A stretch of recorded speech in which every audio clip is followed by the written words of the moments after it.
तिलावत बिस्मिल्लाहिर्रहमानिर्रहीम इन्नल्लाह युहिब्बुल्लज़ीना युक़ातिलूना फ़ी सबीलिही सफ़्फ़न कअन्नहुम बुन्यानुम मरसूस। जो लोग अल्लाह की राह में ऐसे तौर पर सफ बांधकर लड़ते हैं कि गोया सीसा पिलाई हुई दीवार हैं। Indeed, Allah loves those who fight in His cause in a row, as though they are a single structure joined firmly. In the name of Allah, the most gracious, the most merciful. Today we shall apprise you with the conduct and conclusion of Pakistan Armed Forces Operation Bunyanum Marsus against Indian military dastardly attacks that began on night of 6th and 7th May 2025, resulting in the loss of innocent civilian lives that included women, children and elderly. Pakistan had vowed justice and retribution for reprehensible Indian military aggression and brutal killings of our citizens.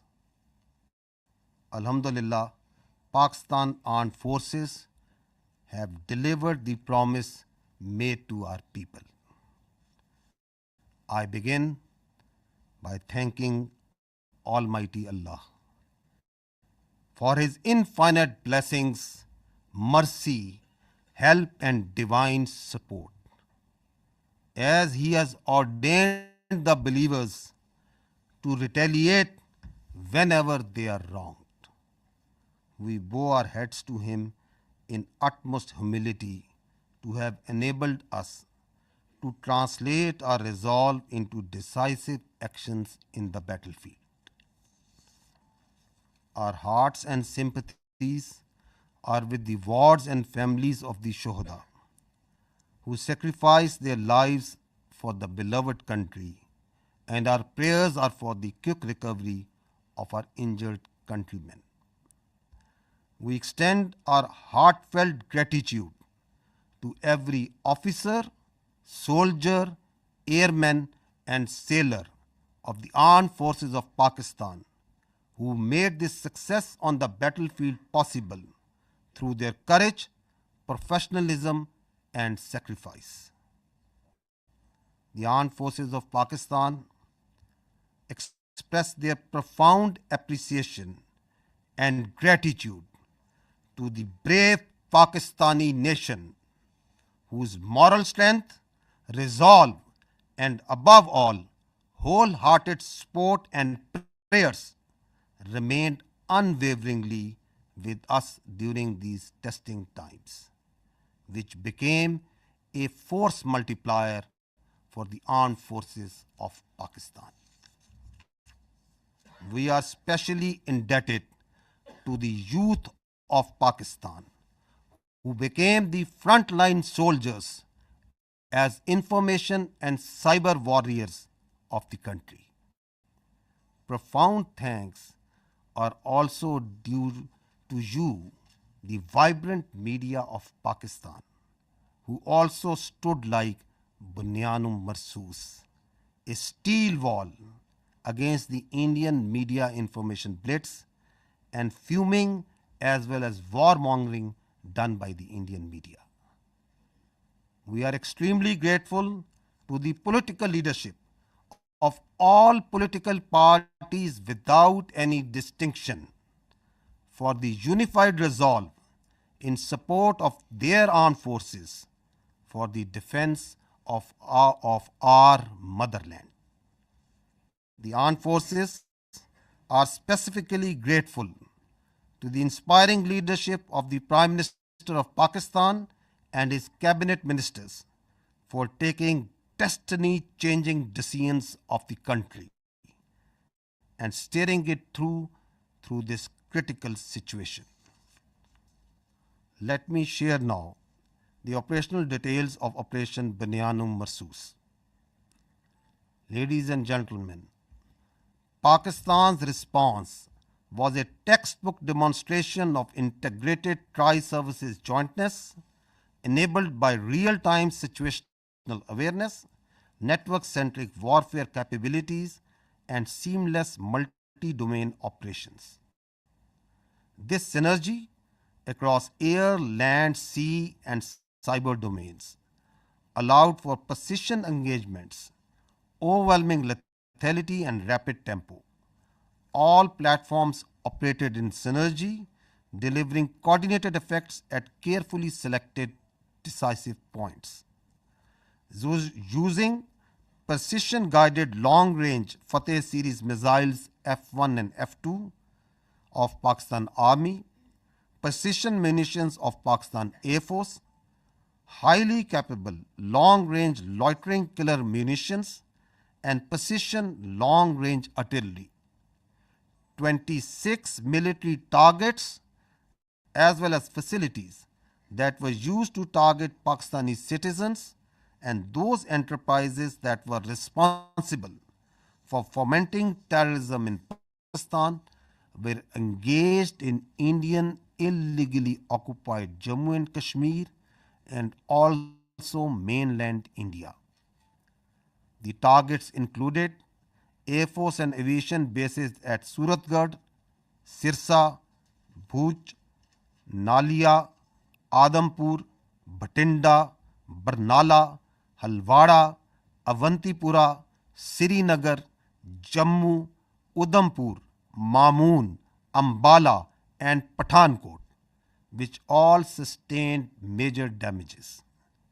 BrahMos storage facilities at Beas and Nagrota were also destroyed, which had fired missiles on Pakistan, killing innocent civilians, our flower-like children, our ladies, and our elderly. S-400 battery system at Adampur and Bhuj was also attacked by our proud Pakistan Air Force. Military logistic and support sites which helped sustain this unlawful operation against innocent Pakistani civilians, like field supply depot at Uri and radar station at Poonch, were also targeted.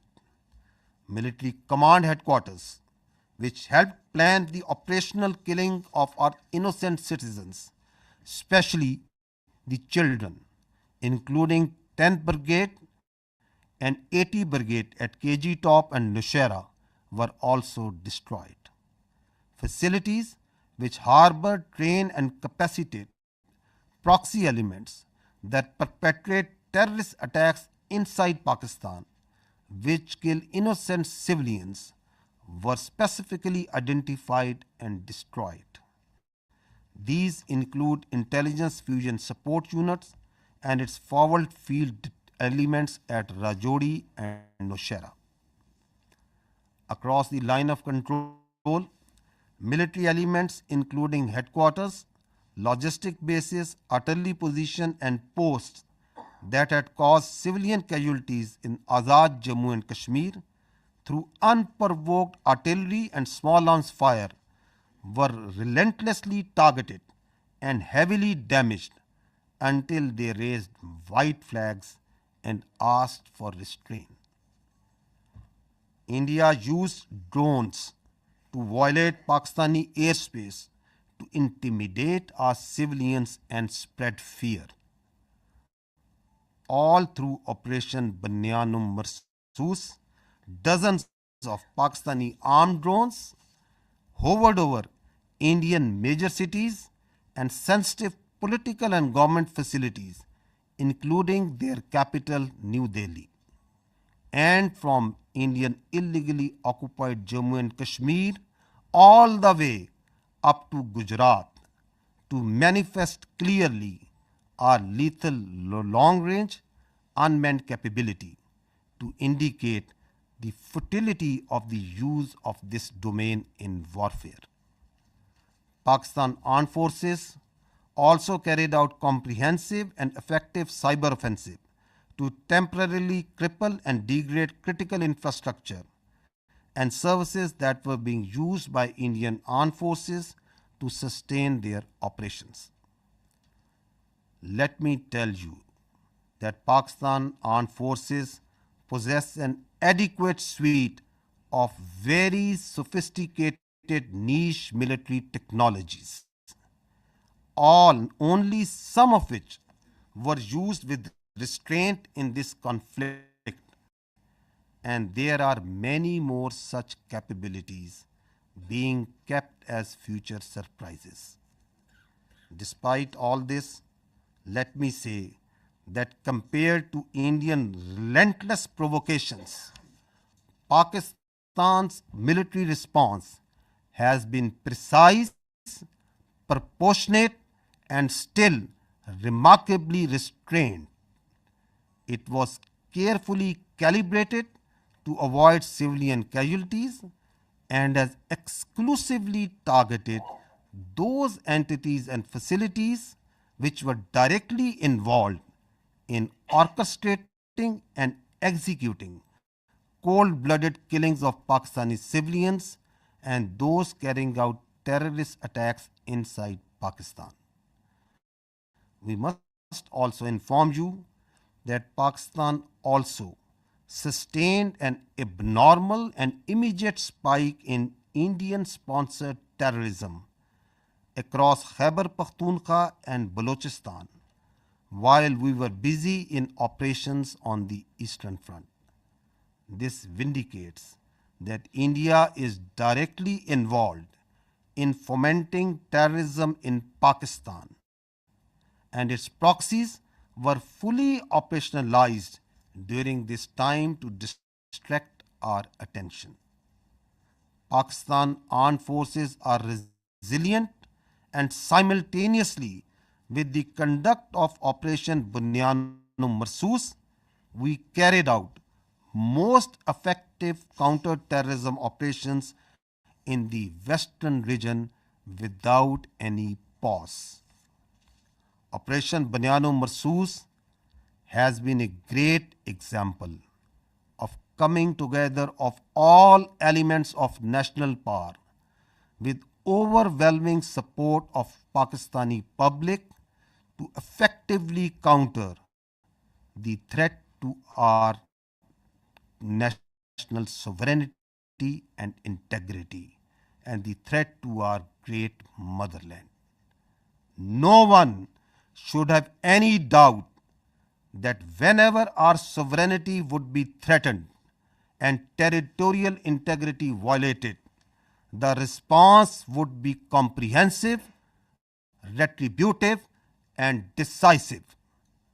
Pakistan Armed Forces thank and salute the Pakistani nation for its courage, resilience, and national fervor during this conflict. Let me finish with the Quranic verse from the Surah Anfal. وَيَمْكُرُونَ وَيَمْكُرُ اللَّهُ وَاللَّهُ خَيْرُ الْمَاكِرِينَ. They plan and Allah plans, and Allah is the best of planners.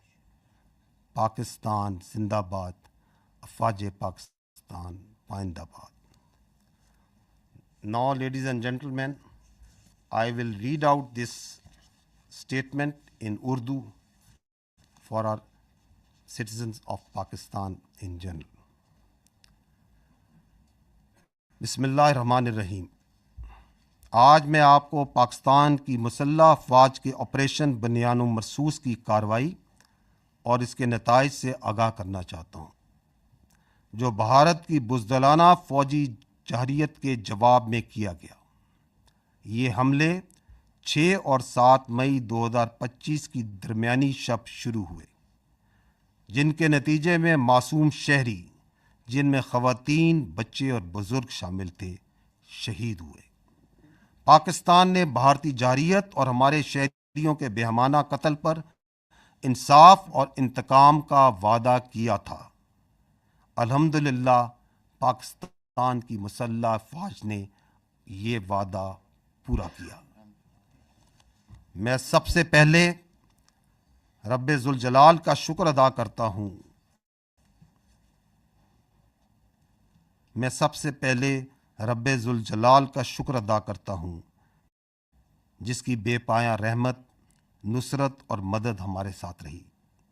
اللہ تعالیٰ نے مومنوں کو حکم دیا ہے کہ جب ان پر ظلم ہو تو وہ جواب دیں۔ ہم اللہ کے حضور سجدہ ریز ہوتے ہیں کہ اس نے ہمیں اپنی عزم کو فیصلہ کن عمل میں ڈھالنے کی توفیق عطا فرمائی۔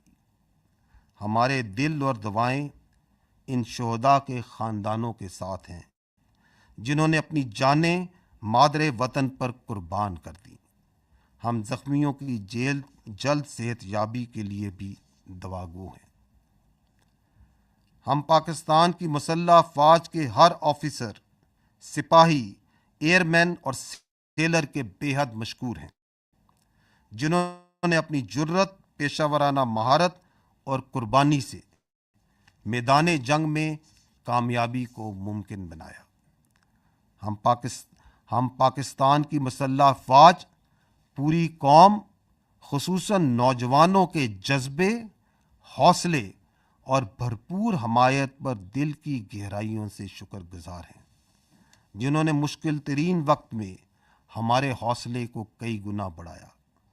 ہم پاکستان کے ان نوجوانوں کے بھی مقروض ہیں جو سائبر اور انفارمیشن کے محاذ پر صف اول کے سپاہی بنے۔ ہم پاکستان کے متحرک اور بہادر میڈیا کے بھی شکر گزار ہیں جنہوں نے بھارت کے پروپیگنڈا اور جنگی جنون کے خلاف بنیان و مرصوص یعنی ایک آہنی دیوار کی طرح کھڑے ہوئے۔ ہم بلا تفریق تمام سیاسی جماعتوں کی قیادت کے بھی ممنون ہیں جنہوں نے سیاسی اختلافات سے بالاتر ہو کر وطن کے دفاع میں متحد ہو کر افواج پاکستان کے شانہ بشانہ کھڑے ہونے کا بہترین مظاہرہ کیا۔ مسلح افواج بالخصوص پاکستان کے وزیر اعظم اور ان کی کابینہ کی قائدانہ صلاحیتوں اور جرأت مندانہ فیصلوں کی بھی قدردان ہیں جنہوں نے ملک کو اس نازک موڑ پر درست سمت میں رہنمائی فراہم کی۔ خواتین و حضرات، اب میں آپ کو آپریشن بنیان و مرصوص کی تفصیلات سے آگاہ کروں گا۔ پاکستان کا جواب ایک نصابی نمونہ تھا جس میں تینوں افواج کی مکمل ہم آہنگی کے ساتھ حقیقی وقت پر صورتحال کی آگاہی، نیٹ ورک سینٹرک وارفیئر اور ملٹی ڈومین آپریشنز کی مکمل صلاحیت بروئے کار لائی گئی۔ زمین، فضا، سمندر اور سائبر سپیس میں مکمل ہم آہنگی سے اہم اہداف کو تباہ کیا گیا۔ پاکستان فوج کے F-1 اور F-2 دور مار کرنے والے میزائل، پاک فضائیہ کے جدید پریسائز میونیشن، طویل فاصلے تک مار کرنے والے لوئٹرنگ ایمونیشن اور جدید پریسائز آرٹلری کے ذریعے بھارت کے 26 اہم فوجی اہداف کو نشانہ بنایا گیا۔ وہ تنصیبات جو پاکستانی شہریوں کو نشانہ بنانے کے لیے استعمال ہوئیں اور وہ تنصیبات جو پاکستان میں دہشت گردی کو فروغ دینے میں استعمال ہوتی ہیں، اور ان تنصیبات کو نہ صرف بھارتی غیر قانونی زیر تسلط جموں و کشمیر میں بلکہ بھارت کے اندر بھی نشانہ بنایا گیا۔ نشانہ بنانے والے فضائی اور ہوائی اڈوں میں ایئر فورس اور ایویشن بیسز سورت گڑھ، سرسا، بھوج، نالیا، آدم پور، بھٹنڈا، برنالہ، ہلواڑہ، اونتی پورہ، سری نگر، جموں، ادھم پور، مامون، امبالہ اور پٹھان کوٹ شامل تھے۔ بیاس اور نگروٹا میں موجود براموس میزائل کے ذخائر جو پاکستانی شہریوں پر حملوں میں استعمال ہوئے ان کو تباہ کیا گیا۔ S-400 ایئر ڈیفنس سسٹم کو پاک فضائیہ نے بوج اور آدم پور میں نشانہ بنایا۔ اڑی میں فیلڈ سپلائی ڈیپو اور پونچھ میں ریڈار اسٹیشن جیسے لاجسٹک اور سپورٹ مراکز کو بھی نشانہ بنایا گیا۔ کے جی ٹاپ اور نوشہرہ میں موجود 10 بریگیڈ اور 80 بریگیڈ کی کمانڈ تنصیبات کو بھی تباہ کیا گیا۔ یہ وہ تنصیبات ہیں جہاں سے بلا اشتعال فائرنگ کر کے معصوم بچوں اور عورتوں کو نشانہ بنایا گیا۔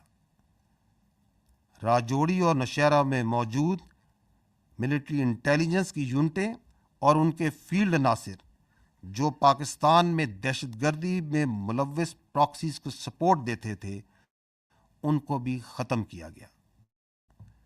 لائن آف کنٹرول کے پار وہ تمام آرٹلری، لاجسٹک اور پوسٹیں جو آزاد جموں اینڈ کشمیر میں سولینز پر فائرنگ کرتی تھیں، ان پر شدید اور مسلسل جوابی کارروائی کی گئی، یہاں تک کہ انہوں نے سفید جھنڈے اٹھا لیے۔ بھارت نے ڈرونز کے ذریعے پاکستانی فضا کی خلاف ورزی کی تاکہ عوام میں خوف پھیلایا جا سکے اور ان کو ہراساں کیا جا سکے۔ اس کے رد عمل میں آپریشن بنیان و مرصوص کے دوران پاکستان کی مسلح ڈرونز بھارت کے بڑے شہروں انکلوڈنگ دارالحکومت نیو دہلی اور illegally occupied Jammu and Kashmir سے لے کر گجرات تک مسلسل پرواز کرتے رہے، تاکہ پاکستان کی صلاحیت کا نہ صرف اظہار کیا جا سکے اور بلکہ یہ بتایا جا سکے کہ اس ڈرونز کے ڈومین کا موجودہ وارفیئر میں کوئی فائدہ نہیں۔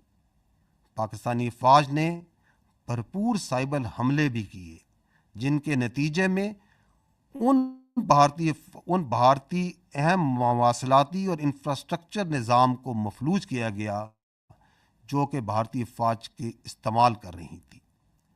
یہ یاد رہے کہ پاکستانی فوج کے پاس ایسی کئی جدید جنگی صلاحیتیں موجود ہیں جن کا کچھ کا استعمال اس تنازع میں محدود سطح پر کیا گیا، اور کئی صلاحیتیں آئندہ کے لیے محفوظ رکھی گئی ہیں۔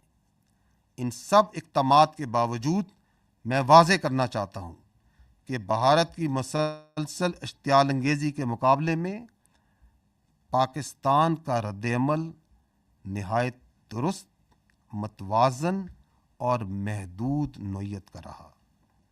ہر ہدف جو ہمارے معصوم شہریوں کے قتل یا پاکستان میں دہشت گردی میں براہ راست ملوث تھا، ان کو احتیاط سے نہ صرف منتخب کیا گیا بلکہ انشور کیا گیا کہ عام شہری متاثر نہ ہوں۔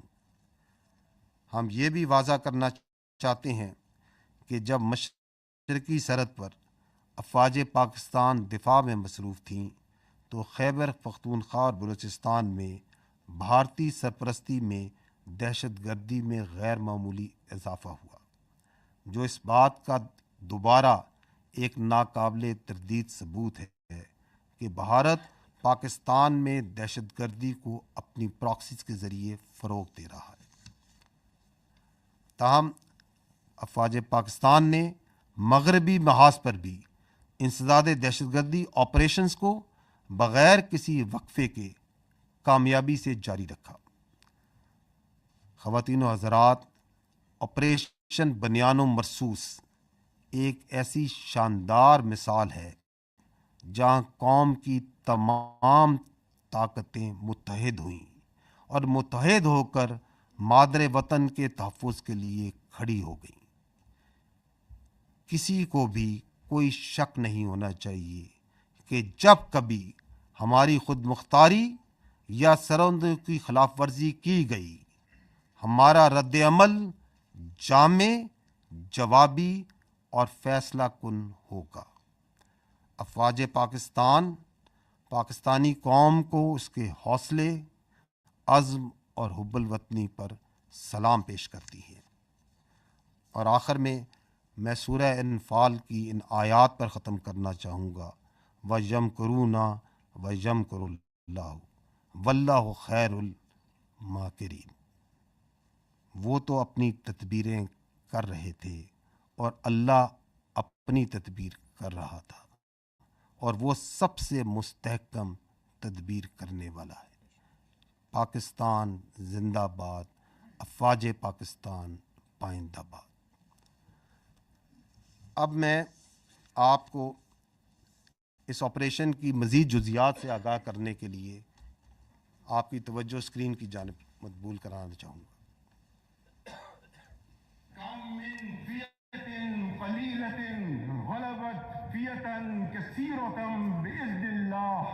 And the translation reads, how many times it happened that a smaller force vanquished a bigger force by the will of Allah. History has proven that the complete nation and its armed forces have always stood together with all their might against any act of aggression. Alhamdulillah, we have the will, capacity and capability to protect our sovereignty and territorial integrity, and we are all well aware of the ways and means to do it. Our forefathers, they have sacrificed immensely, and we have sacrificed a lot for the creation of this country. And we know how to defend it. If this great Pakistani nation and the Pakistani armed forces, if 1.3 million Indian army with all their wherewithal, if they cannot intimidate us and they cannot coerce us, these terrorists can subdue the armed forces of Pakistan. ہم صرف یہ کہنا چاہتے ہیں کہ نہ ہم تمہاری طاقت، نہ تمہاری مکاری اور تمہاری جارحیت سے مروب ہونے والی قوم ہے. Now you just wait for our response.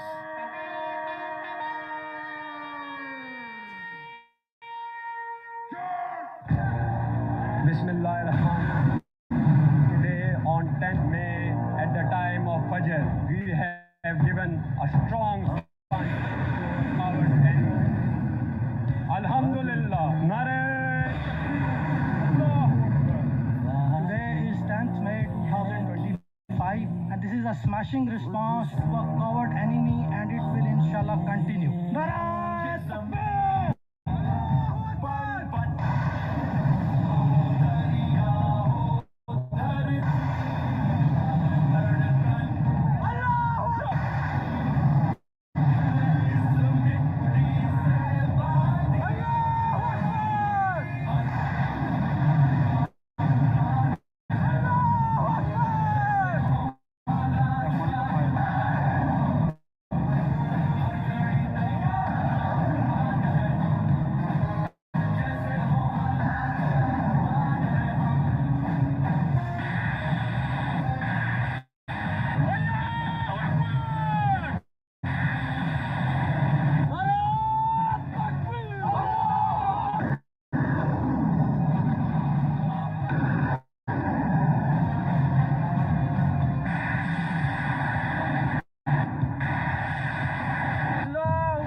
next slide. If you remember, the armed forces of Pakistan promised you three things. We told you that we will give a befitting response to Indian aggression. We told you and we told the nation that, however, this response will be at the time, place, and method of our own choosing. And we also told the nation that when we will hit the Indians, the entire world will come to know. And we also told that you will not require the Indian media to report to you the phantom strikes that they said that Pakistan is taking place. Didn't we tell you all these three things? We told you. And we also told you that as these armed forces say, we ardently love to embrace Shahadat far more than you fear death. So, gentlemen, this is how it culminated. Now I will show you another clip which will tell you the story. Pakistan says the country has launched a retaliatory military operation against India. Operation Bunyan-ul-Marsus, which translates to a firm wall of lead, is targeting military facilities in India. We have seen this pattern of strikes in the morning, then retaliatory strikes at night. It is hard to imagine from this moment where I stand that New Delhi won't want to respond. Pakistan's army said an eye for an eye. It's saying that the counter-offensive is ongoing and that it's targeting air bases in India from which missiles had been launched. Just after morning fresh, there were series of loud explosions were heard across Jammu and Kashmir, including Uri, Nagarota, Jammu, Udhampur, as well as a major cities of Srinagar and Jammu. Pakistan decided to launch a massive retaliation that included fixed-wing aircraft, as well as drones, and also cyber attacks. They hit 8 air bases inside of India and Indian-controlled Kashmir. Important distinction, these are India proper as well as in Indian-controlled Kashmir. And those air bases, one of them they say that they've hit a sophisticated air defense system, and another one that they say that they've taken out a missile storage tank. Pakistan's military says the strikes are in retaliation for what it calls Indian aggression. Islamabad claims it has hit multiple military targets near the line of control. Pakistan responded with a relentless, a massive barrage of missiles and rockets, they say, Pakistan says, into Indian military facilities, bases inside India, air bases, weapons storage, and along that disputed line of control in Kashmir against military bases there. They say that this, from the Pakistan perspective, their communications, how they were communicating with Secretary Rubio, that really put India on the back foot. It didn't know what had happened. India, according to Pakistan, reached out to Secretary Rubio, reached out to the Saudis, reached out to the Turks, reached out to others to find a diplomatic off-ramp, got engaged after that onslaught in diplomacy, but telling the mediators that they were going to go on a pause on the Indian side. घबराहट एक तो लोगों की नजर आ रही है क्योंकि तमाम एयरबेस ध्वस्त होते हुए नजर आ रहे हैं, आग के गोले में बदले हुए नजर आ रहे हैं. सबसे ज्यादा जो चर्चा है वो ये कि जब आप अपने एयरबेस को नहीं बचा सकते तो जनता को क्या बचाएंगे. बड़ी खबर निकल के सामने आ रही है. पठानकोट एयरबेस पे हमला होया है. दादी के पठानकोट एयरबेस पे हमला होया. दूसरे पासे जम्मू एयरबेस पे हमला होया. ये पाकिस्तान की साइड से है, देखिएगा. अब हमें आवाज से ही पता लग जाता है. जो सीटी बजाता हुआ तेजी से आता है और हमारे करीब जोरदार आवाज के साथ फटता है, वो पाकिस्तान की तरफ से फेंका गया, पुंछ पर फेंका गया. देखिए उन्होंने जो किया क्या है पठानकोट, पठान हमारा आगे जिसको हम कहें एडवांस एयरबेस है, बहुत है। उन्होंने उधमपुर में किया है, ये किया है श्रीनगर के पास में किया है, बंतीपुर में। सिरसा को आपने बताया एयरबेस है वहां पर, उसको उसने टारगेट किया है, और तो वो ड्रोन के साथ साथ अपनी बड़ी मिसाइल भी दाग रहा था। पूरी तरह से धमाकों की जो आवाजें हैं वो राजौरी पुंछ के साथ साथ जम्मू के अलग अलग इलाकों में यहाँ पर सुनाई दे रही हैं। पाकिस्तान बिल्कुल आखिर में ये इस्तेमाल करेगा, और पाकिस्तान तो शुरू में ही इस्तेमाल कर रहा है। और भी बहुत सारे मिसाइलों का जखीरा है, और इससे भी ज्यादा कारगर मिसाइल है। The attacks that have been coming in from the Pakistani forces, we saw how they lit up the entire border area all the way from the north in Kupwara, in Uri, where the ceasefire violations were taking place. Then we saw the drone strikes which were taking place in the Jammu area, all the way down to Bhoj. There were several attacks coming in from the Pakistan side, several drone strikes which were coming in from the Pakistan side.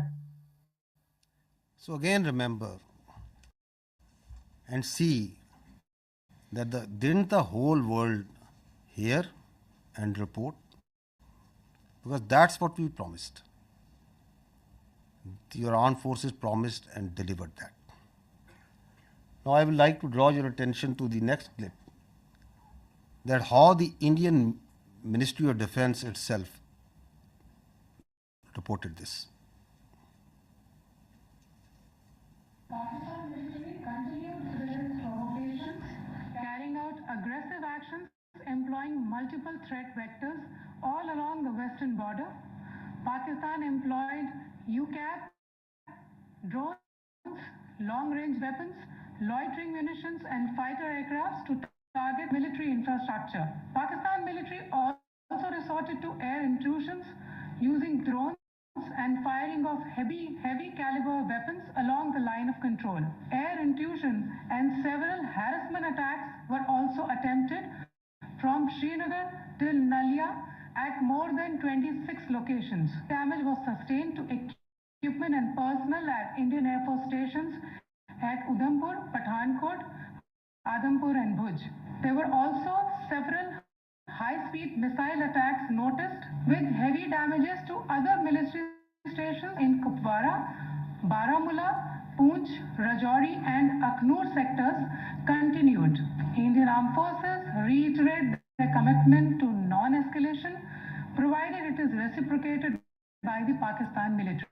भारतीय सशस्त्र बल दोहराते हैं कि वे तनाव वृद्धि नहीं चाहते, बशर्ते पाकिस्तान भी ऐसा ही व्यवहार करे. So did you find even there from the Indian statements that did Pakistan attack anything other than military targets? No. Did any international media, even Indian media, what are they reporting? Precise targeting of the military installations, posts. We told you that we don't target civilians. Our religion does not allow us. Our culture does not allow us. Our professionalism of these armed forces doesn't allow us. That we will never target civilians. So they are even acknowledging that. And they are also saying that once they received the message, once they got the message, then who asked for non-escalation? Who requested that they want non-escalation, that the things should go down? So it's for all to see. So now I will request first Vice Admiral Rab Nawaz to give you a short brief on the naval operations that were part of the Operation Banyan Marsoos, followed by Air Vice Marshal Aurangzeb on the air operations. And after that, we will take your questions and answers. Thank you. Thank you, sir. Ladies and gentlemen, I'll very briefly talk about the role of Pakistan Navy in the defense of Pakistan during this particular crisis. And by the grace of Almighty Allah and with Almighty's help, we were able to defend Pakistan's sea frontiers and deter an enemy which is numerically superior. We kept the enemy at bay, and I'll just briefly talk about how we executed our operations. So essentially, protection of Pakistan's maritime interests in seaboard defense, that is the task of the Navy. And Alhamdulillah, with the help of Almighty Allah, we were able to do that. On any given day of the year, we maintain perpetual readiness. And what that means is that our ships and submarines, they are stocked up, all the military logistics are stocked up. And for us, the transition from peace to war is not only swift, it's almost invisible. And when this false flag thing happened in the Indian illegally occupied Jammu and Kashmir, we immediately mobilized and we completed the operational deployments of Pakistani Navy fleet units and also the coastal command units in matter of hours. Our submarines, our ships and aircraft, they were at in their respective areas where they were supposed to be, and we were ready to thwart any aggression from the sea. And go on to the next slide. Ladies and gentlemen, maritime domain awareness, that is essentially to know what is happening in your area of interest. That is critical for the naval operations. And I'll just briefly talk about that, because to generate any response, you need to be aware of the happening in your area of responsibility. And we were maintaining 24/7 vigil at sea. And okay, a couple of days back, there was a hype.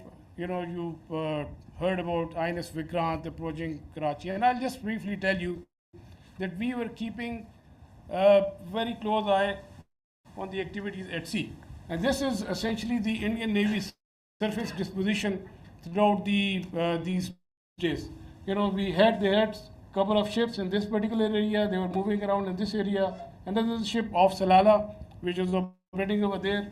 And this is the much talked about the Indian carrier. We were monitoring it right from the day one. On 30th of April, it was here. Then it moved up here. Subsequently, it moved up here. And on the night of 6th and 7th May, it was back, close to Ratnagiri, very close to Mumbai. And then on 9th May, it was here, essentially 400 nautical miles away from Pakistani coast. And again, then it retreated back close to Mumbai. So we were keeping a very close track on this particular carrier movement. And there was no cause of concern at any time. If the carrier comes closer to 400 nautical miles and even closer, that essentially simplifies our problem. So we were, the Pakistan Navy Maritime Air Arm, in coordination with the strike component of Pakistan Air Force, they were cockpit ready to generate any kind of response at that time, at all times. And I was in constant communication with the Deputy Chief of Air Staff, Air Vice Marshal Aurangzeb, at all times. And we were just ready, if there is any aggression from the sea, we were there to respond effectively. And let me say another thing. That is, you know about the carriers, you have seen them in the movies, but as a professional military officer, I don't want to underestimate the enemy, but let's put the things in the right perspective. The INS Vikrant and the carrier, the Western carrier, there's a huge difference. This is an aircraft carrier which essentially sailed with 8 to 12 MiG-29s, which was barely essential to carry out its own air defense. The purpose of the carrier is power projection and to ensure air superiority in a given sea area. So with this,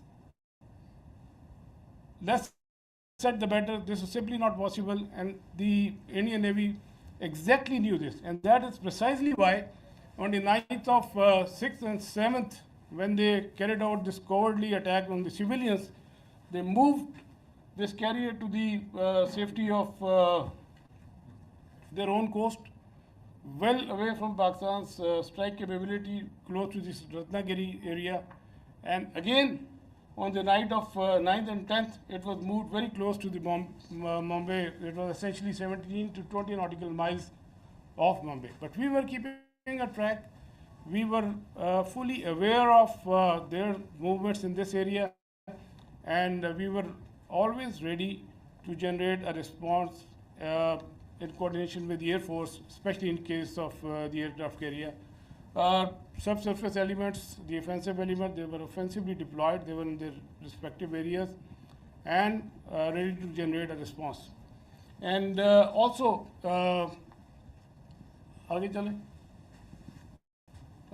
you might have seen this footage. You know, we were not only in the surface domain, but we were essentially effectively monitoring their air surveillance things. And because of the operational security reason, I'll not talk much about how we did that, but we were keeping an eye on this particular activity as well. And likewise, in the subsurface domain, our anti-submarine warfare vigilance was all-time high.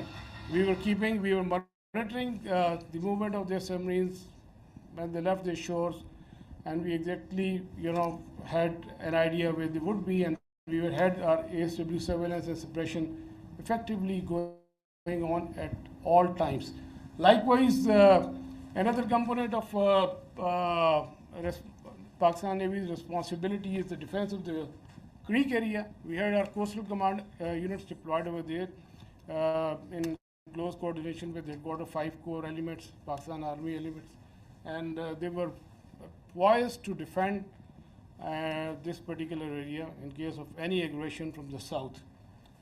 Another important component is the protection of ports and harbors. You have just heard the DGISPR talked about the subconventional threat that we witnessed. There was a surge in other part of the country, and we were, there were real-time apprehension that there may be a surge. So we ensured the protection of all ports and harbors of Pakistan, and coastal command elements, they effectively played a very, very important role in this. And just to mention that on the night of 6 and 7, when they carried out the attack on Pakistan, we were fully ready to respond to any aggression from the sea. We were just ready, and but the enemy chose not to come over. It was essentially not a matter of choice. I would say it was a matter of compulsion, because enemy fully understood the cost it would have incurred had it ventured from the sea. And likewise, वापस जाइएगा, go back please, go back. And a few words about the missile threat that you have talked about. You must have heard the enemy missile attack.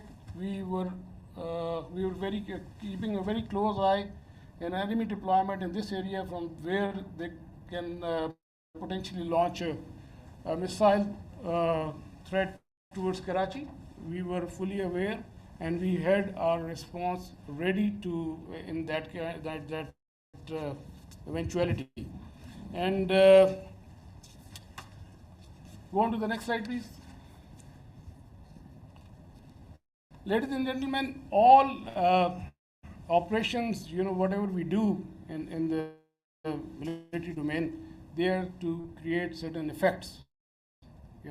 We look for the effects, and the effect that we created, we were able to resolutely, with our posture, we were able to deter the Indian Navy despite its numerical superiority. Number of times have more assets and more forces, and with an annual budget of like $13 billion. So Pakistan Navy, with its potential, with its posture, with its capability, was effectively able to deter the Indian Navy from doing any venture from the sea, alhamdulillah. And that is very, very important. That is essentially the job of the Navy, to ensure that the free flow of trade continues. That's the backbone of the economy. 95% of trade is through the sea. Alhamdulillah, we were able to ensure that the shipping continues, the free flow of trade was ensured, and we were able, all our ports and harbors, they remained open. And you can Google yourself. So what was the case on the other side? You can Google about Kanda and Mandra, and there's some disruptions, but that you can check for yourself. But alhamdulillah, we were able to effectively ensure this. Next. We had a wonderful inter-services synergy, very effective communication, and like I said, I was in constant touch with the DGMO, the Deputy Chief of Air Staff Operations. At all times, we fully coordinated our operations, and alhamdulillah, and I think that's really successful for execution of maritime operations. Aage chale. Alhamdulillah, we came up to the national expectations. We ensured defense of Pakistan's maritime frontiers, and we were able to deter the enemy from any adventurism from the sea. And ladies and gentlemen, let me tell you that we remain ever ready to thwart any aggression from the sea at all times. So we will keep our guard. We always keep our guard, and inshallah we will keep our guard in days to come. And last but not the least, I'll end my presentation that the next time when you think of Pakistan Navy and the silent guy, please remember that with the help of Almighty Allah, our actions will always speak louder than words. Thank you very much, and I request AVM Aurangzeb. So the Indians didn't choose to come on the sea. Now you understand why.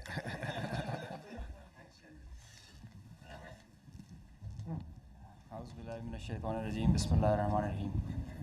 وتعز من تشاء وتذل من تشاء بيدك الخير وهو على كل شيء قدير. On behalf of Pakistan Air Force, Chief of the Air Staff, Pakistan Air Force, I stand here with you all with deep-rooted humility and gratitude. I am so thankful for Allah helped us in achieving whatever we desired, even whatever we deserved, more than what we deserved. For being able to be up to the task for PF, as they say, second to none. Ladies and gentlemen, as the DGISPR mentioned, I am Deputy Chief of Air Staff Operations. I'll pick up from where I left day before yesterday. PF versus IF, 6-0.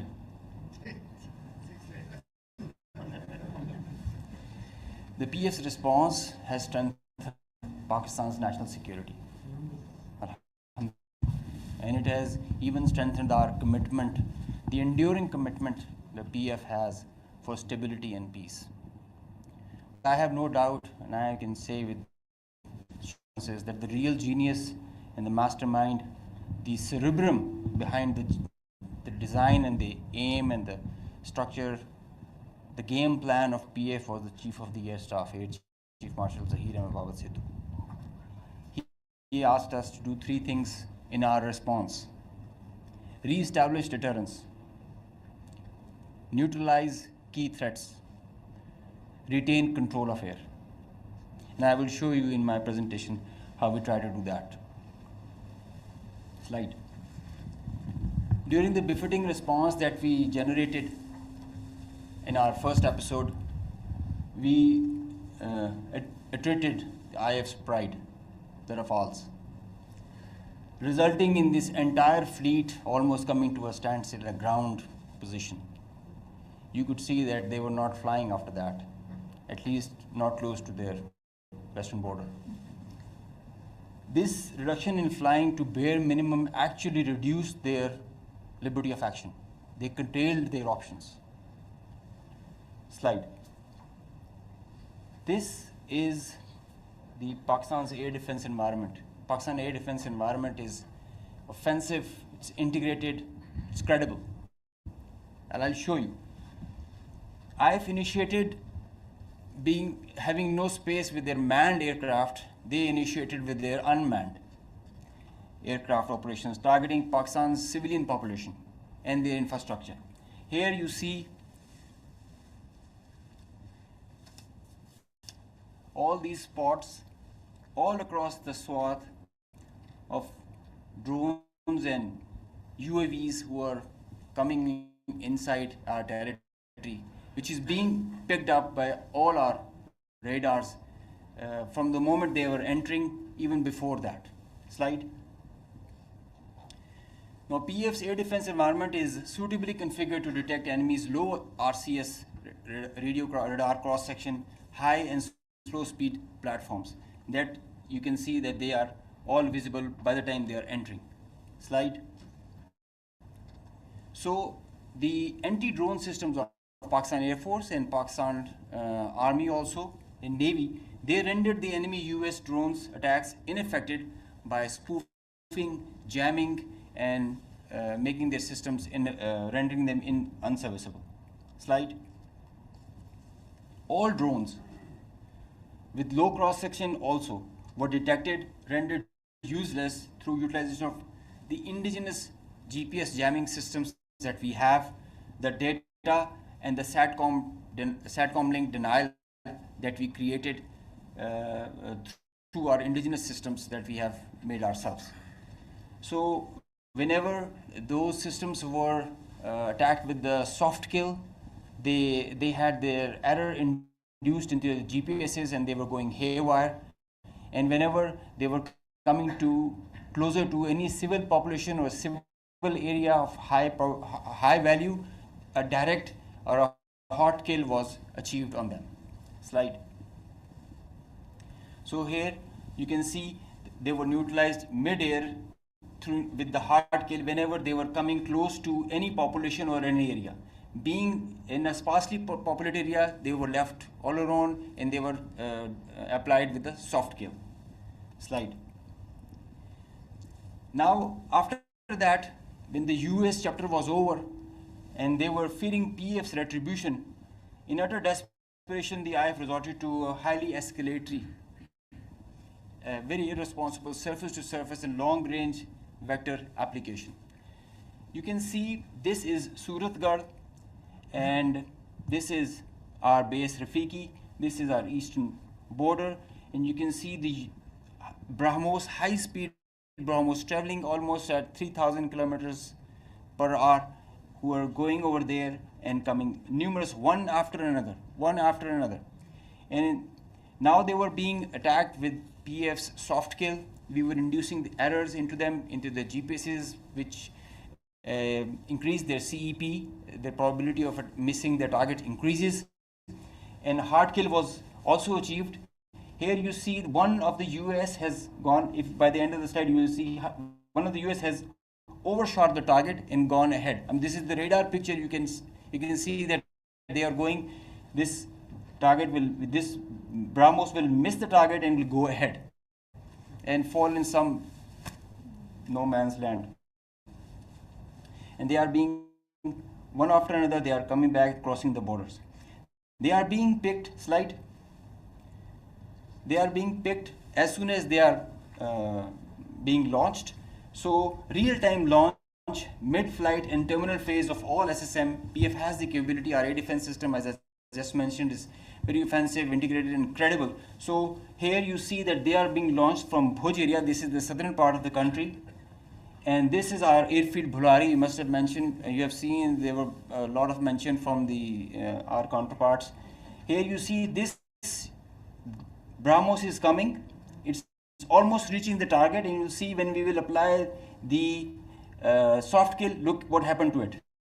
It moved left and then disappeared towards the ground.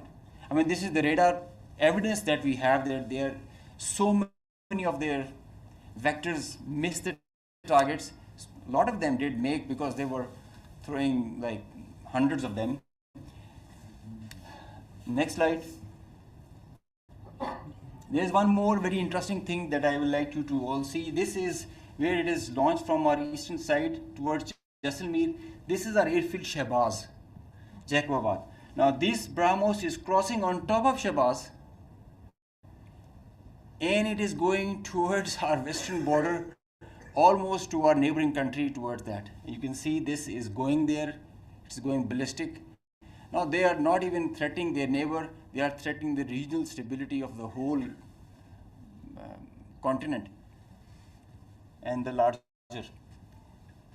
area. So effective sensor to shooter grid that was made by PAF and the potent hard and soft kill capability that led to the missed target opportunities for lots of their surface to surface and long range vectors. Slide. Now this is another thing that I want you to all to see. This is a launch of a high speed projectile that has been launched from their area surrounding Adampur. Now these are the vectors where our radars are picking them and it is disappearing short of Amritsar area within their own territory. I mean, this is the most absurd kind of a targeting psychology or practice that you would see, that you are not only targeting neighboring countries to your enemy, if they consider it, and your own people as well, jeopardizing their safety. I mean, this is the high-speed project impacting within own territory, and we have other pictures for that also. This is the repeat occurrence that happened the other night also. Slide.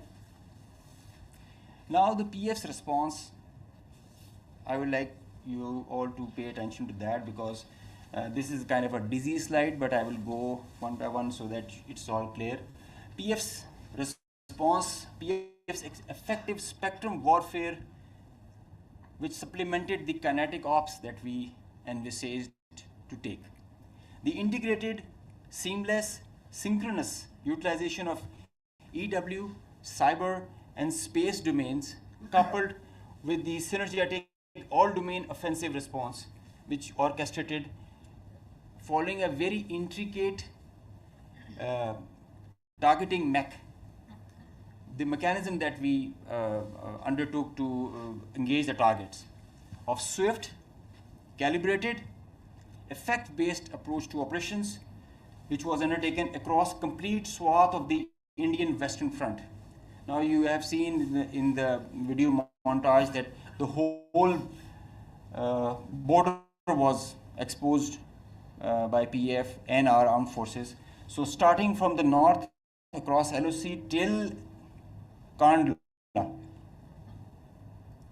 with targets including airfields, ammo dumps as far and as deep as Delhi.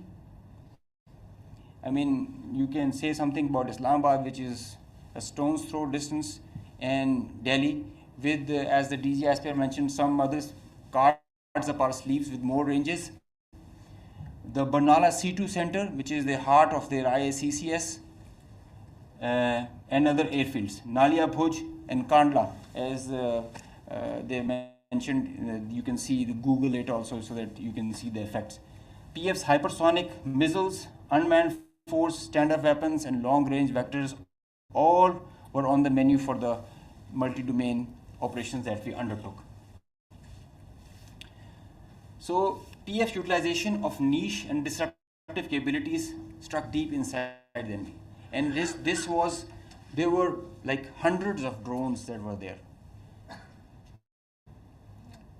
Hypersonic, engaged targets, deep, precise, lethal, destructive.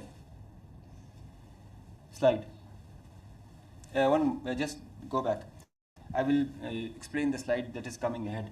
So our aim was to achieve ascendancy in effects so that we manage the escalation. Throughout the conflict of whatever length it was, we had the escalation management at our side.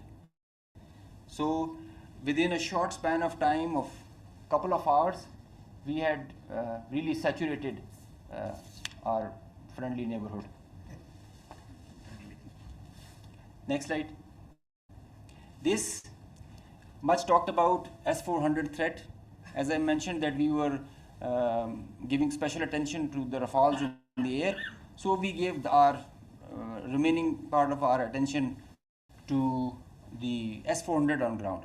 Now identifying S-400, attacking them is a easier part than identifying it on ground, because it is mobile, it's a high value thing, and you guard it. It's kind of a center of gravity. So we were tracking through our satellite imagery well before the hostilities, as we usually do. So we had pinpointed S-400. As you can see, we knew that this is parked. It's cheeseboard radar, and the other part of the radar, the other constituents of the whole S4 battery. Slide. These coordinates, go back. These coordinates were ortho-rectified by our space department, so that you have a very precise engagement. Whenever you are throwing and employing long-range vectors, you really need very precise coordinates so that you don't miss. So S-400 was at Adampur was targeted like that. Next. As I mentioned, some niche technologies and capabilities were employed. So our loiter munition and killer drone strike at PF. At Udhampur, you can see this was their complex and command and control, magnified before and after. It's not there. Now these kind of pictures, loads of pictures are there for targets. So I need not to show them. They were saying it themselves, as you saw on the montage. So PF's response remained very effective, very potent, and very effect-based. Slide. Time and place of own choosing, displaying bold, aggressive, and unwavering resolve of military leadership. I must take a moment to mention what kind of a pressure you have when this kind of conflict arises, and I must appreciate the leadership, both the Chief of the Army Staff and Chief of the Air Staff, both. They were both very resolute and very clear in giving instructions to all of us who are the players towards the Navy, Army, and the Air Force. And that is perhaps the reason we were so sure about it, what we have to do. In speed and direction, sometimes you have to prioritize direction more than the speed. So we had the correct directions to follow. Slide. With unprecedented reach, precision, lethality, while avoiding collateral, as you have seen in the video montage. PF hit maximum number of IF airfields in a single operational package since 1971, because they crossed the international border since that, so we had to do that. Slide. While re-establishing deterrence, Pakistan negated the setting of a new normal under the hegemonistic design of a supremacist regime through swift and effective response. Slide. On a closing note, from Pakistan Air Force, PF remains committed to ensure Pakistan's airspace sovereignty and pursue peace with strength. Thank you. So, ladies and gentlemen, after these presentations, you can understand that Army, Air Force, and Navy, the tri-service synergy that was exhibited, and all the three services acted jointly like one body. And just a mention on the air bases that were targeted by the Indians. We have the post-damage assessment report from all. There has been certain infrastructural damage, Of course, there has been only one aircraft has minor damage, which will be repaired and soon operational again. Because the air defense system of Pakistan worked efficiently and very effectively. A few examples of that have been given to you by the AVM organization. The drones that came in, 84 were shot and they never went back. And we also promise you that they can send anything, whatever they will send, it will not go back. So that's a promise also that we kept. So now we can start with the question and answer. And before that, we again first bow our heads in humility to Almighty Allah for giving us this great success and the people of Pakistan for the support that was with the armed forces. And the armed forces and the people of Pakistan were one body again. They worked together for thwarting this threat against this motherland. So we can have the first question.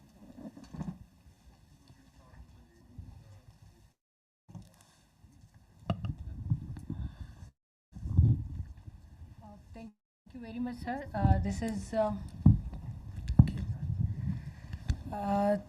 Thank you very much, sir. This is Imran Khan from Samaa television.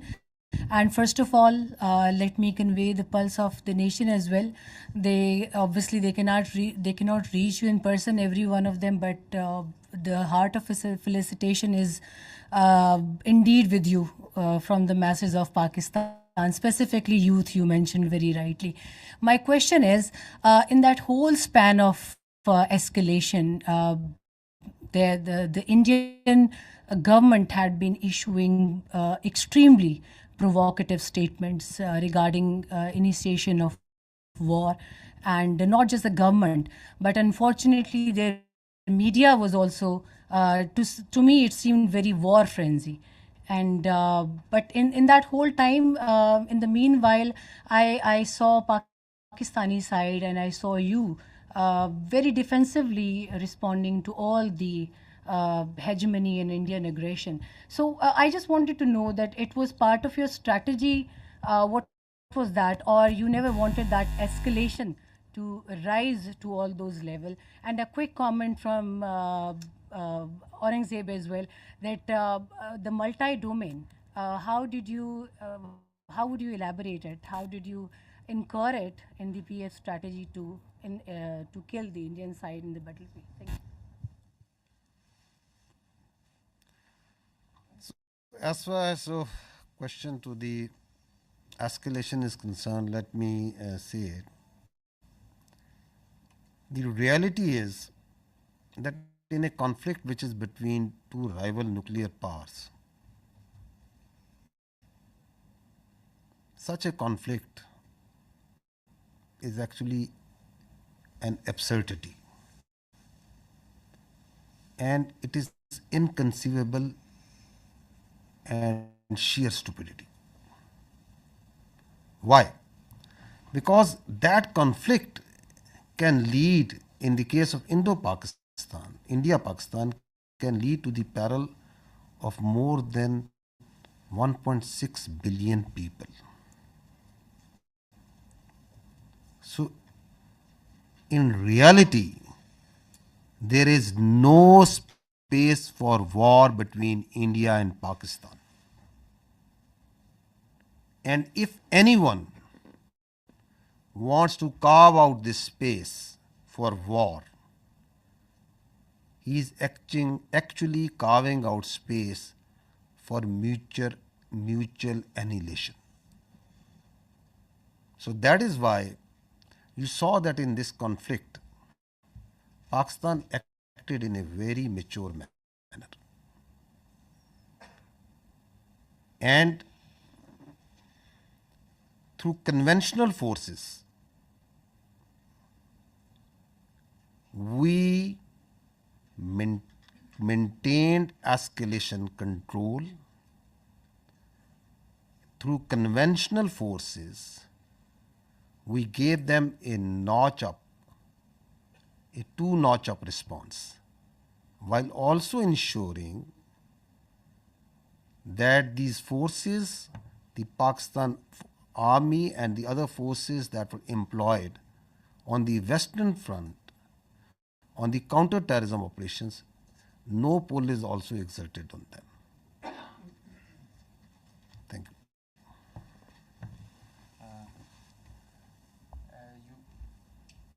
Can you hear me?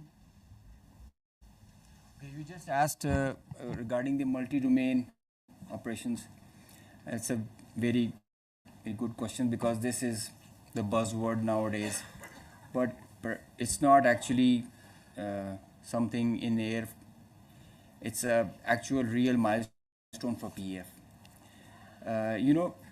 The warfare has changed drastically, and so has everything that is associated with it. It's not the erstwhile concept where you can just get the number of aircraft in air and see. It's called a new AMSO, the electromagnetic spectrum operations. It's a whole new environment that is there. And everything that is regarding Air Force and in the air, it's concerning the electromagnetic spectrum. Now, air supremacy has to be preceded by a spectrum supremacy. And if you control the spectrum, you control the conflict. So Pakistan Air Force, and especially this is a thing that is pursued so vigorously by Chief of the Air Staff, that we have to have that spectrum warfare capability.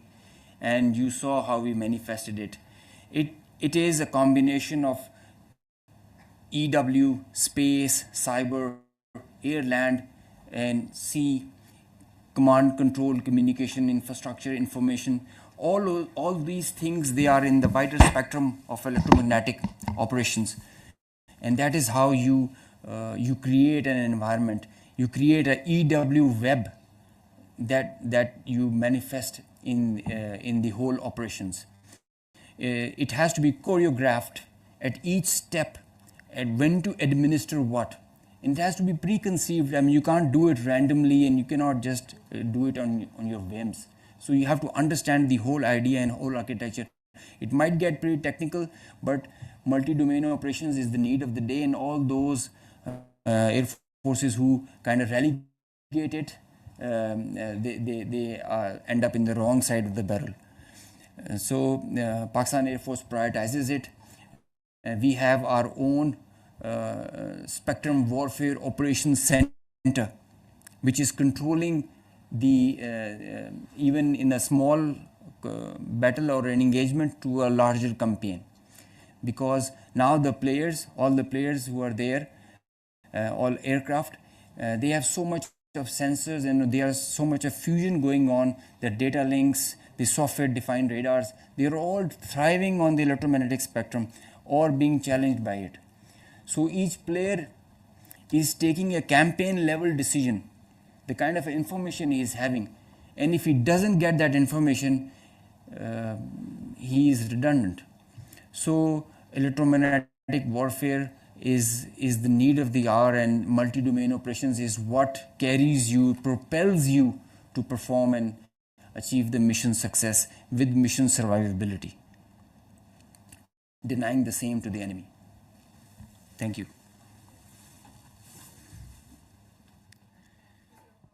My name is Kiran. I'm from the Khorasan Diary. Sir, I have two questions on what basically I need confirmation. Is that one, when President Trump tweeted about the ceasefire, they said that Pakistan and India can talk in a third country. और अभी जो शाम में Indian authorities की meeting press conference हुई है, they said that the DGMOs spoke, in which Pakistani DGMO asked for ceasefire first, and tomorrow there is a call already planned at 1200. Meanwhile, the IAF said that their operation is still continued. So what is Pakistan's strategy tomorrow when the two DGMOs are going to talk? And the second thing is that as international media also reported that Pakistan has Indian pilot in the custody. So do we have Indian pilot in our custody? And if we have, are we going to return her or him? So I can confirm you very clearly, we don't have any pilot in custody. This is all social media chatter. This is all part of the multiple source of fake news and propaganda that keeps on, that has been generated from multiple sources. As far as your first question is concerned, let me say it very clearly and put it on record. Pakistan never requested. The fact of the matter is that on the night of 6th and 7th May, once those ghastly and cowardly attacks were made, the Indians requested after those attacks, and Pakistan gave a very clear response that we will communicate back only after we have given the response that this and retribution that this act deserves. So on 10th of May, after that response and retribution, that just retribution, targeting not the civilians, but those military establishments, those units, those places from where the attack on the civilians, the innocent civilians, the children was made, once they were neutralized and taken out. And on the request and intervention of the international interlocutors, we responded to the already made request of the Indians. And if you see publicly, what's on the public record? What I have shown you just now. What was the public position of the Ministry of Defense of the Indian Armed Forces? Who was asking for non-escalation once the just retribution of Pakistan Armed Forces have gone? So I think the record publicly, the facts speak for themselves.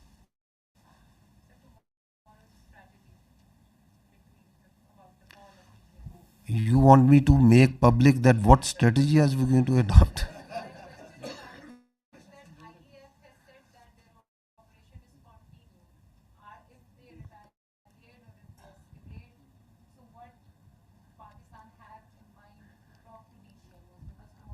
For any threat, anything that they can pose, posture, your armed forces are always vigilant and ready.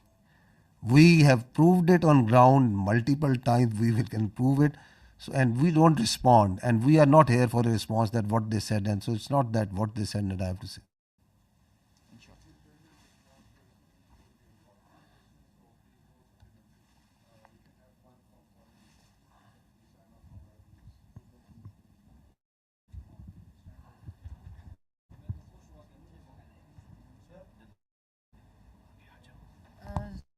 Thank you very much. Okay, I'll come to you after that. Thank you very much. Samaa Shabir from Arab News.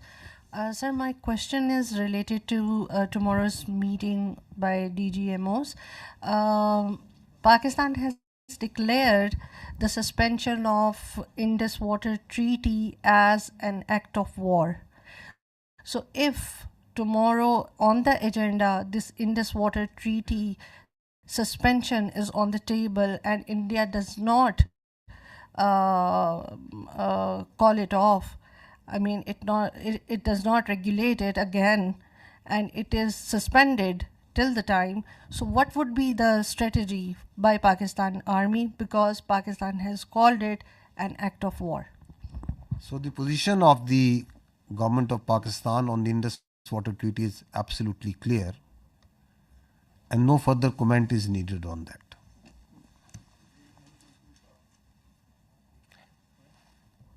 Our Turkish friend over here is raising his hands again and again. Skardu, okay. I thought you are from the Andolo news agency. Sir, many people thought I am Chinese here. Yes.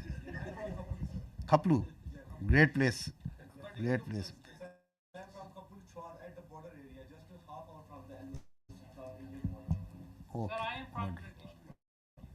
Okay. Sorry for the mistaken identity.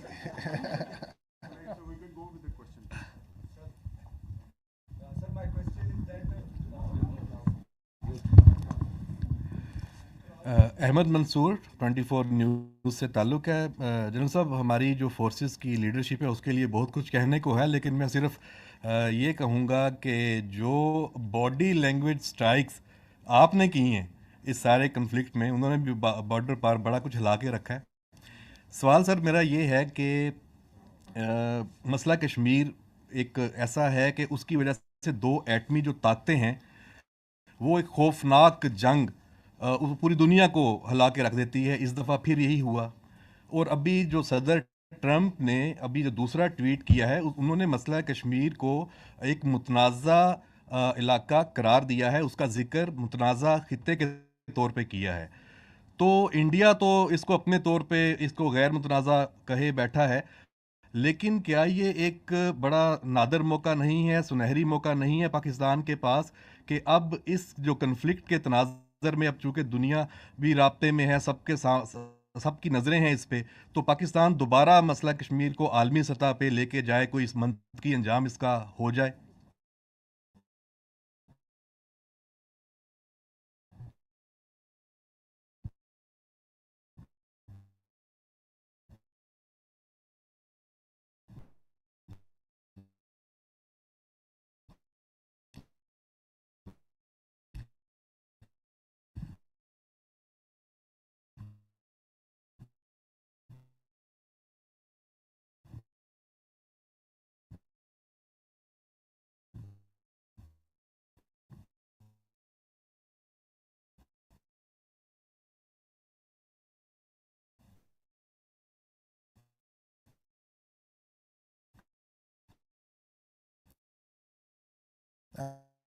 uh,